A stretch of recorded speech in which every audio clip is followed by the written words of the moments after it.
The massive crystal chamber of the Galactic Council buzzed with the usual mix of languages and energy fields. Representatives from dozens of species filled their designated areas, but all attention focused on the small section reserved for humanity. Only 2 humans sat there today, looking remarkably calm considering what was about to happen. Admiral Kim Tai-ho adjusted his dark blue uniform and glanced at the datapad his companion held. Commander Park Sora had been reviewing the same documents for the past hour, her jaw getting tighter with each page. Around them, the various alien species whispered among themselves, their voices creating a symphony of clicks, hums, and mechanical sounds. At the center of the chamber, Councillor Velnath rose from his ornate floating chair. The Veltar leader stood nearly 3 meters tall, his silver skin gleaming under the artificial lights. His people had ruled this part of the galaxy for thousands of years, and he never let anyone forget it. We gather today to address the human problem, Velnath announced, his voice carrying easily through the chamber's acoustic systems. Once again, these young species have overstepped their boundaries. A series of approving sounds came from various sections of the chamber. The KRYNN military representatives banged their armored fists against their tables in agreement.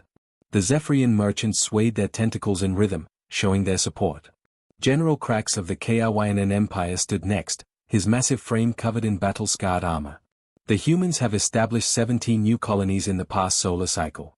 This expansion threatens the stability we have worked so hard to maintain. Kim Tai-ho started to rise, but Park Sora put a gentle hand on his arm. She had seen this pattern before.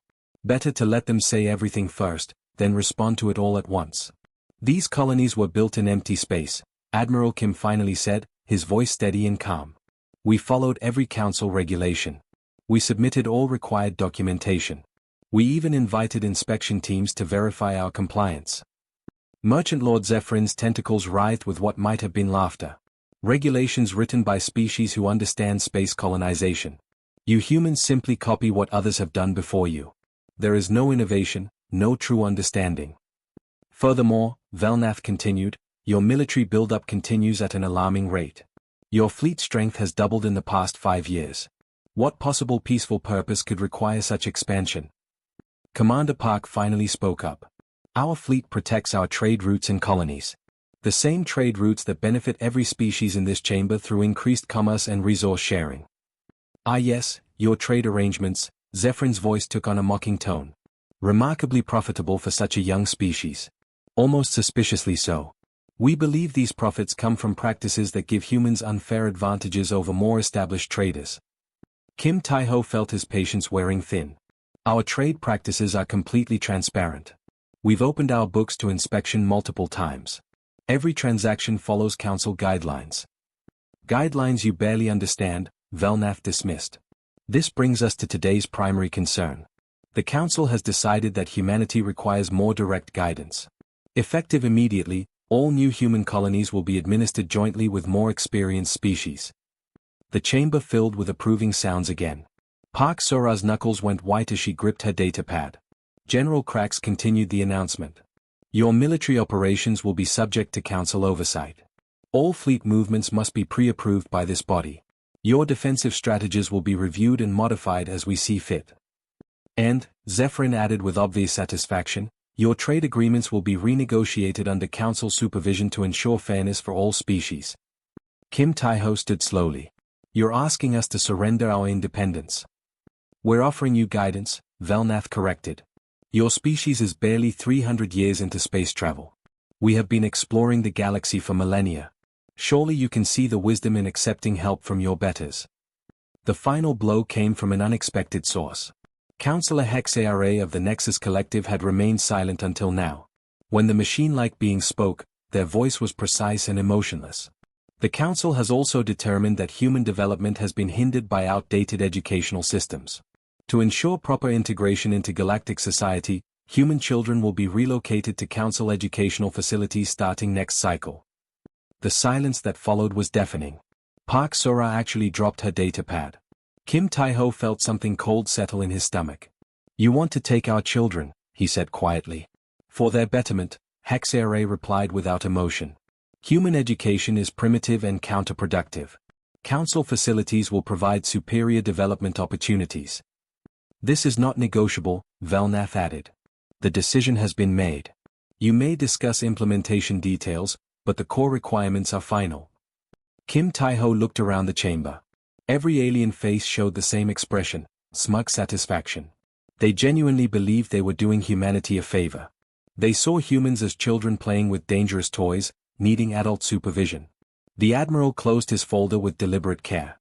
Commander Park shut down her datapad and stood beside him. For a moment, the two humans simply looked at each other. Then Kim Tai-ho turned back to face the Council. The Terran Federation withdraws from this council and all associated agreements, effective immediately. His voice carried no anger, no heat, no emotion at all. It was simply a statement of fact. The silence lasted exactly 3 heartbeats. Then the chamber erupted in laughter. Typical human dramatics. General Cracks rumbled between chuckles. They'll be back within a cycle, begging for readmission. Children having a tantrum, Valnath agreed. How amusing. Kim Tai-ho and Park Sora walked toward the exit. Neither looked back. Behind them, the laughter continued. They had no idea what they had just done. 4 to 6 hours after Admiral Kim Tai-ho walked out of the council chambers, Trade Minister Zephyrin stared at his communication console in growing confusion. The screen showed nothing but error messages where dozens of human trading posts should have been reporting their daily activities. Status report, he demanded of his assistant, a younger Zephyrian whose tentacles were twitching with nervousness. Sir, all human commercial operations have ceased. Their trading stations are powered down. The cargo ships that were supposed to arrive this morning never came. Ambassador Lee Dong-min's entire embassy staff departed during the night cycle. Zephyr's tentacles curled tighter around his chair arms. What do you mean departed? Where did they go? Unknown, sir. They left no forwarding information. No explanation. The embassy building is completely empty. 3 star systems away, Chief Engineer Calthon of the Veltar Empire faced a different but equally puzzling problem. The massive automated factories that produced their most advanced technology were showing warning lights across every control panel. When did the maintenance crews last check these systems? He asked his supervisor. The human technicians completed their routine inspection 2 days ago, sir. Everything was functioning perfectly. Calthon studied the error messages scrolling across his screens. These systems are failing in sequence. It's like they're missing some kind of regular maintenance protocol. Sir, the human technicians didn't just inspect the systems. They also ran daily optimization procedures.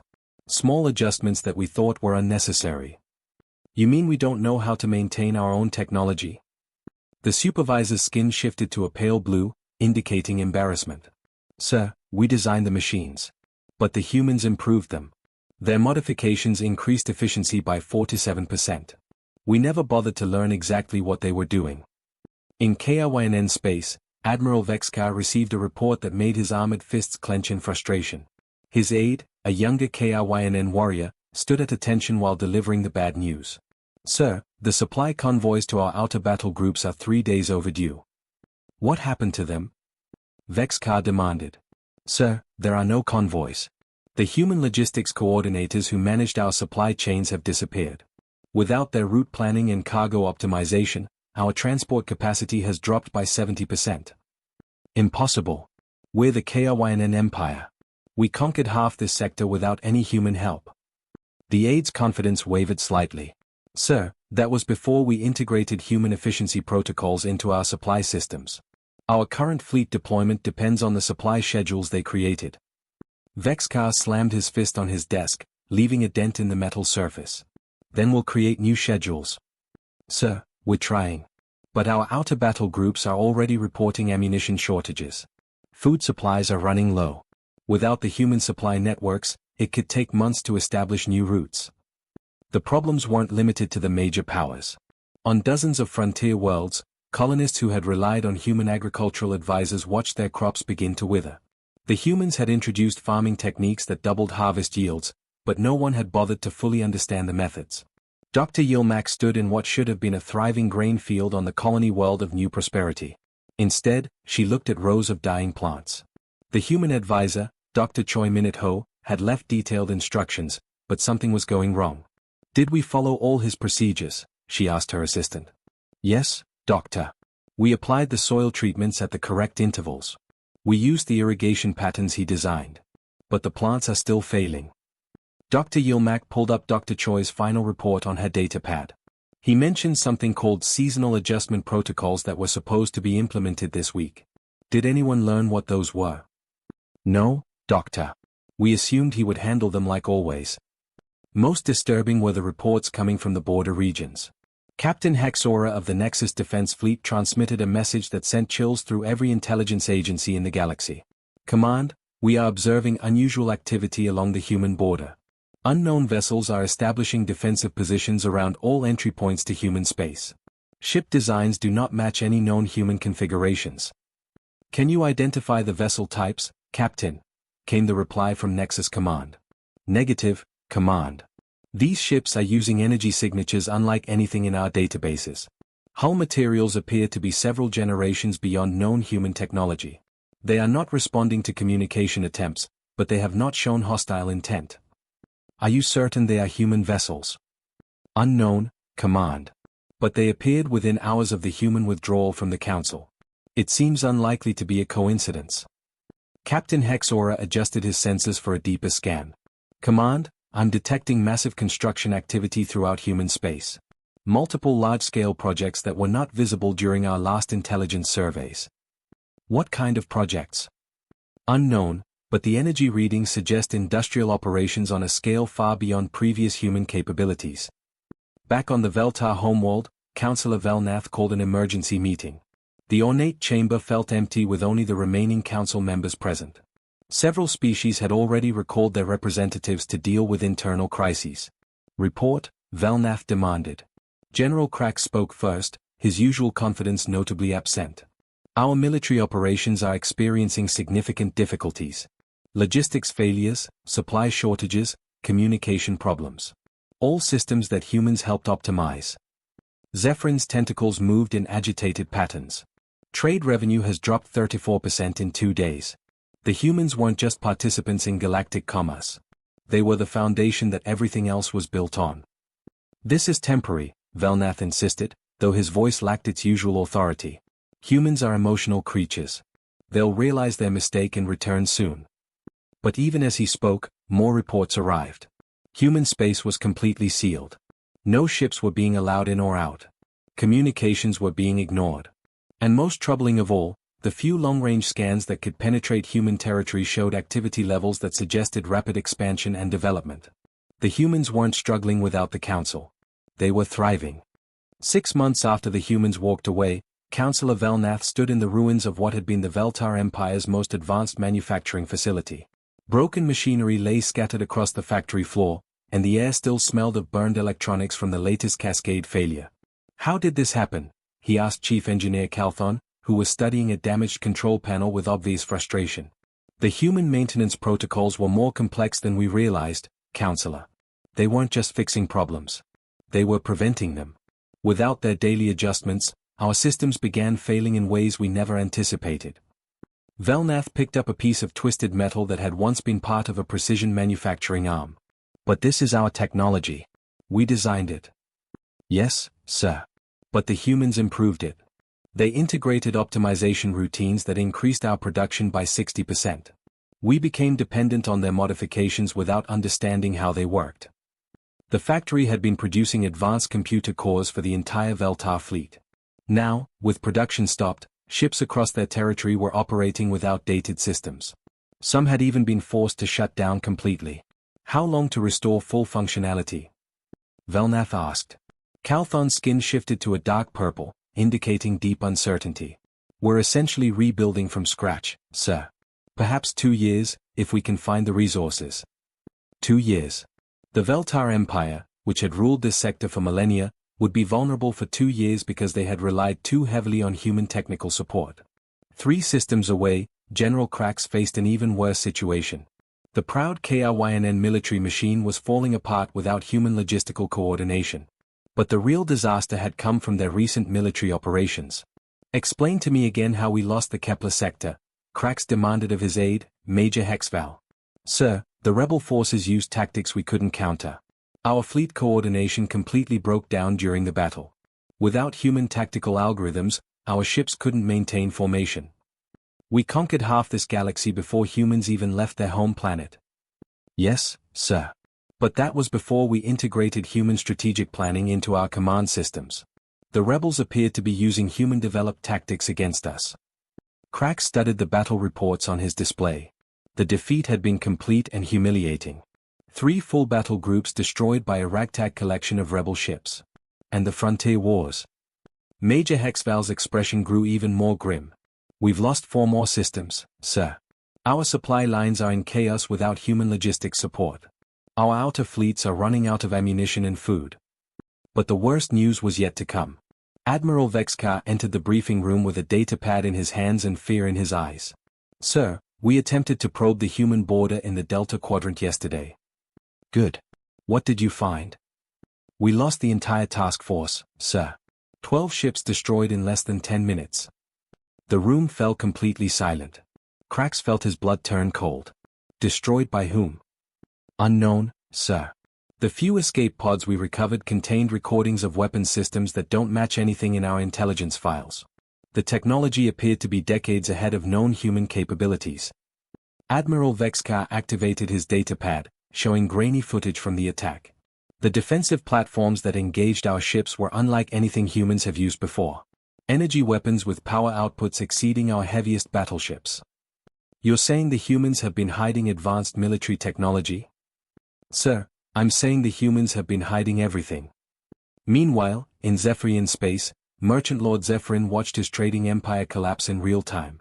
The elegant profit charts that had once dominated his office walls now showed only declining red lines. Current losses, he asked his chief accountant. 67% of revenue gone, my lord. The human shipping routes handled most of our long-distance trade. Our own vessels are slower and more expensive to operate. But the financial losses were nothing compared to the security problems. Without human patrol fleets protecting the trade routes, pirates had become bold beyond belief. How many convoys lost this week? Zephyrin asked. 11, my lord. The raiders seem to know exactly when and where our ships will be traveling. They strike with precision and disappear before our security forces can respond. How is that possible? My lord, the humans provided most of our route security intelligence. They knew our shipping schedules, our cargo manifests, our security arrangements. If that information has been compromised. Zephyrin's tentacles curled with realization. The humans hadn't just provided security. They had access to every detail of galactic commerce. If they chose to share that information with pirates, or if their withdrawal had created intelligence gaps that criminals could exploit, the entire trade network would collapse. The most disturbing reports came from Intelligence Director Yaxthal, who had been trying to gather information about what was happening in human space. His findings were presented to an emergency council session in the crystal chamber that now felt far too large for the few remaining representatives. We have managed to intercept several human communications, Yaxthal reported. The contents are troubling. He activated a holographic display showing transcripts. Construction of new Sydney orbital ring completed ahead of schedule. Mars Industrial Complex now operating at 340% of pre-withdrawal capacity. Population growth accelerating due to improved resource allocation. Velnath studied the data with growing confusion. This suggests they're expanding rapidly. Yes, Counselor. But more concerning are the technical specifications mentioned in their industrial reports. Manufacturing capabilities that exceed our estimates by orders of magnitude. Energy production systems using technologies we don't recognize. General Cracks leaned forward.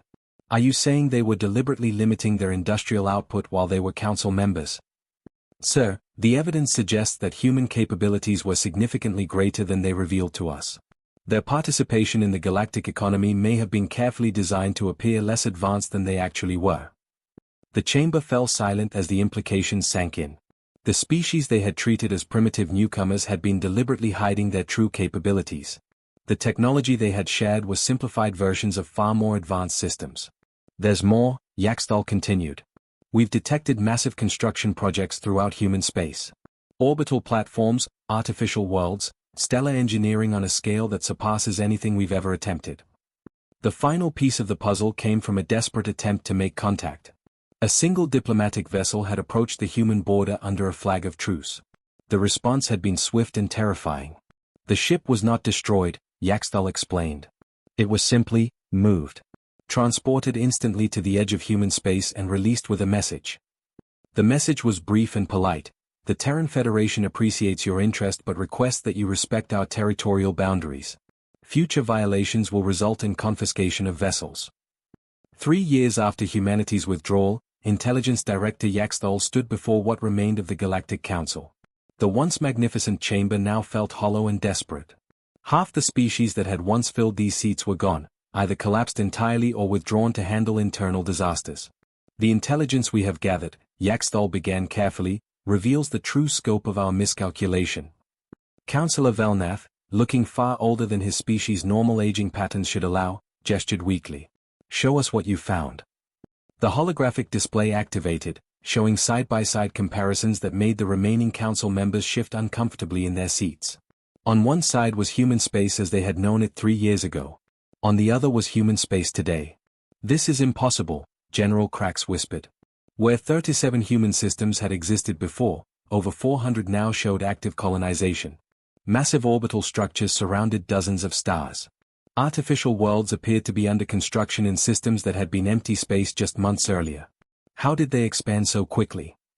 Merchant Lord Zephyrin asked, his tentacles trembling. They didn't expand, sir. They revealed. Yaxthol changed the display. These installations were always there. Hidden by technology we couldn't detect.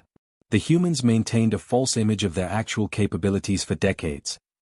The new images showed manufacturing complexes that dwarfed anything the Council had ever built. Energy collectors wrapped around entire stars. Ship construction facilities that could apparently build vessels faster than the Council could design them. The technology they shared with us, Yaxthol continued, was deliberately simplified. Their real manufacturing methods are centuries ahead of what they showed us. Their military vessels used outdated designs to hide their true capabilities. Admiral Vexkar, who had been silent until now, finally spoke. We've been receiving reports from our remaining border patrols. The defensive systems protecting human space are unlike anything we've encountered. Ships that try to approach are simply teleported away unharmed, but the precision required. Impossible by our understanding of physics, Yaxthol agreed. Yet they accomplish it routinely. General Krax studied the military analysis data. You're telling me that every time we met with human representatives, they were pretending to be less advanced than us? Not pretending, sir. Managing. They carefully controlled what we saw, what we learned, how we perceived their capabilities. Every interaction was designed to make us feel superior while keeping us dependent on their systems. The revelation hit the Council like a physical blow. 4 years, they had condescended to humans, offering guidance and demanding oversight. All while the humans possessed technology that made the Council's achievements look primitive. But why? Velnath asked desperately. Why hide their advancement? Why submit to our authority? Because they were studying us, came a new voice. Agent Kildar stepped forward from the shadows where intelligence operatives typically waited. Sir, I managed to intercept additional human communications before being detected and expelled from their space. What did you learn? The humans were conducting what they called a long-term behavioral analysis of galactic civilizations. Every species in the Council was being observed and evaluated. Our political systems, our military strategies, our economic models, our social structures. Kildar activated his own data display. They weren't trying to learn from us, sirs. They were trying to understand our weaknesses. Every piece of technology they shared, every system they helped us optimize, every protocol they suggested, it all had hidden dependencies that made us reliant on their continued cooperation. The chamber fell silent as the implications became clear. They planned this withdrawal, Zephyrin said slowly. Yes, sir. According to the communications I intercepted, they've been preparing for complete independence for over 40 years. The colonies we thought they were abandoning were actually expansion sites they were preparing in secret. The trade routes we thought they needed were backup systems they could activate instantly. Yaxthol added more data to the display. The species that treated humans as equals rather than subordinates have been receiving offers of alliance and partnership. The Centauri Federation, the Altarian Republic, the Free Worlds Alliance.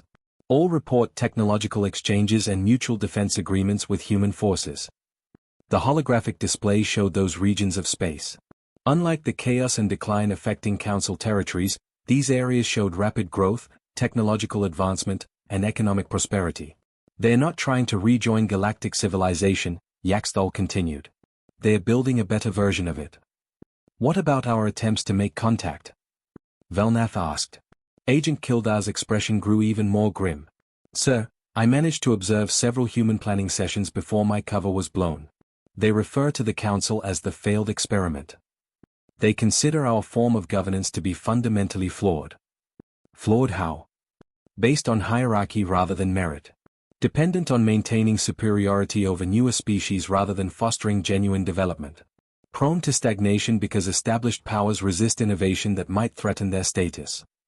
General Krax slammed his fist on his table, but the sound seemed weak in the vast chamber. We are ancient civilizations. We have ruled the galaxy for millennia. And according to human analysis, Kildar replied, that's exactly the problem. They believe we've become too rigid to adapt to changing circumstances. Too proud to accept that newer approaches might be superior to traditional methods. The display showed more intercepted data. Human industrial output was apparently doubling every 6 months. Their research and development programs were making breakthrough discoveries at rates that seemed impossible. Their military capabilities were expanding faster than Council intelligence could track. Most disturbing, Yaxthal said quietly, are the reports from our collapsed member species. In every case, human vessels have appeared to provide humanitarian assistance. They rescue populations from failing worlds, offer relocation to better planets, provide emergency supplies and medical aid. That sounds helpful, Velnath said cautiously. Yes, sir.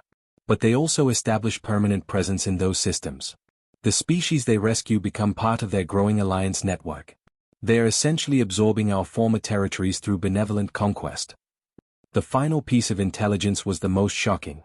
Human exploration fleets had been detected far beyond the galaxy's rim, apparently investigating something in deep space that required massive resource investments. They are not just building a better galactic civilization, Yaxthal concluded. They are preparing for something bigger. Something that makes our petty territorial disputes irrelevant. Councillor Velnath stared at the data displays showing humanity's true scope and power. We were never managing them, were we? No, sir. They were managing us. 5 years after humanity's withdrawal, the Emergency Council session convened in a chamber that would have shocked visitors from the past. Where once dozens of species had filled elegant seats in a display of galactic unity, only 7 representatives now remained. The others had either collapsed entirely, been absorbed by neighbors, or simply gone silent. Councillor Velnath held a document that represented months of desperate negotiation. His once proud silver skin had dulled to gray, and his movements showed the weight of his civilization's decline. The formal apology and reconciliation proposal is complete, he announced to the sparse gathering. The document was unprecedented in galactic history. An admission of error by the Council's founding species. An acknowledgement that they had misjudged humanity's contributions and capabilities. Most importantly, it offered substantial concessions for renewed relations. General Krax nodded grimly from his seat. The mighty KRYNN warrior looked diminished in armor that no longer gleamed with the confidence of an undefeated empire. We're prepared to offer territorial concessions, favorable trade arrangements, and equal representation on any reformed council. The question, Merchant Lord Zephyrin said quietly, his voice barely carrying across the chamber, is whether they'll even listen to us. It had taken 2 full years just to establish a communication channel. Humanity's border defenses had proven completely impenetrable.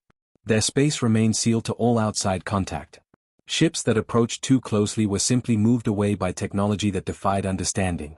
Communications were ignored entirely. Only through the mediation of the Centauri Federation, now apparently close human allies, had they managed to get a message through to human space. The Centaurians had been polite but clear. Humans would consider one formal communication, but only one. The response came not from Earth, as expected, but from a location designated as New Terra Central Administration. The name itself was telling. This was not the old human government they remembered.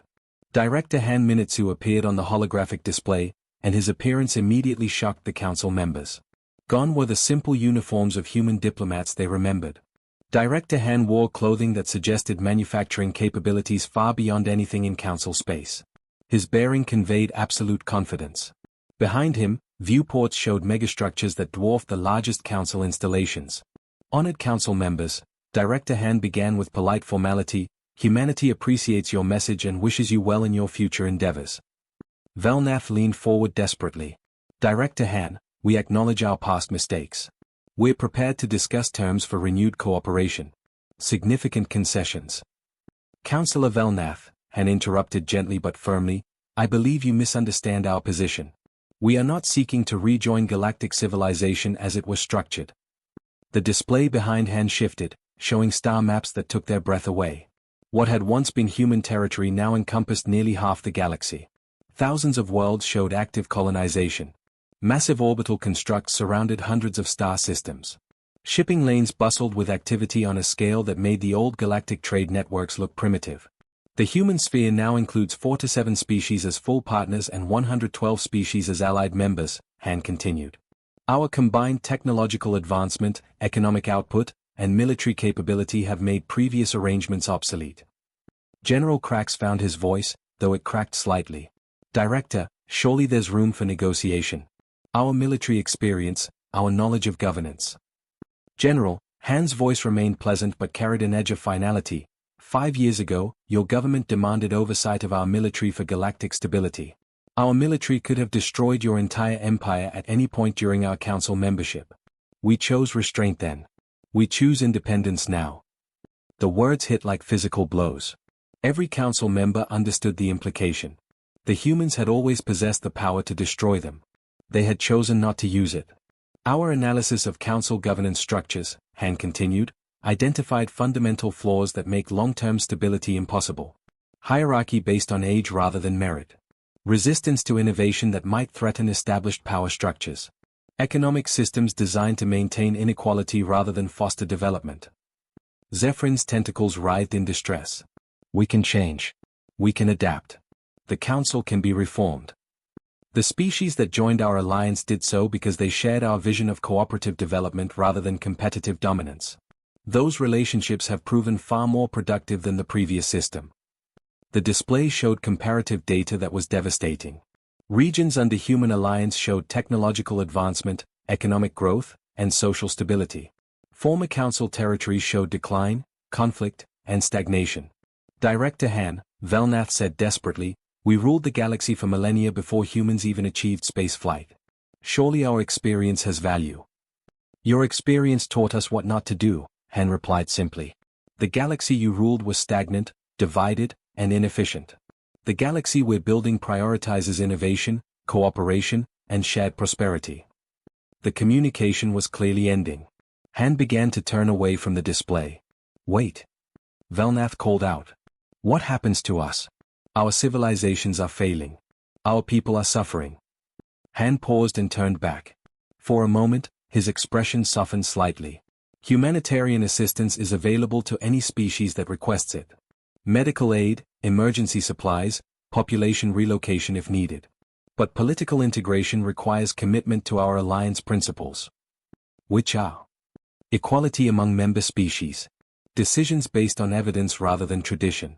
Resources allocated based on need and merit rather than historical claims. Innovation encouraged rather than suppressed. The connection terminated, leaving the council members staring at a blank display. 3 months later, exploration ships from the remaining council territories began discovering something that completed their humiliation. The abandoned worlds of collapsed civilizations now showed signs of human presence. Orbital platforms maintained empty planets. Automated systems preserved ecosystems for future use. Messages in multiple languages declared these territories under new Terran Federation protection. The final entry in Velnath's personal journal read simply, we thought we were teaching children. We were being studied by teachers who already knew better ways. The galaxy we controlled is gone. The galaxy they built has no room for what we were, only for what we might become. Humanity had not just walked away from the Council. They had walked toward a future the Council could never have imagined or achieved.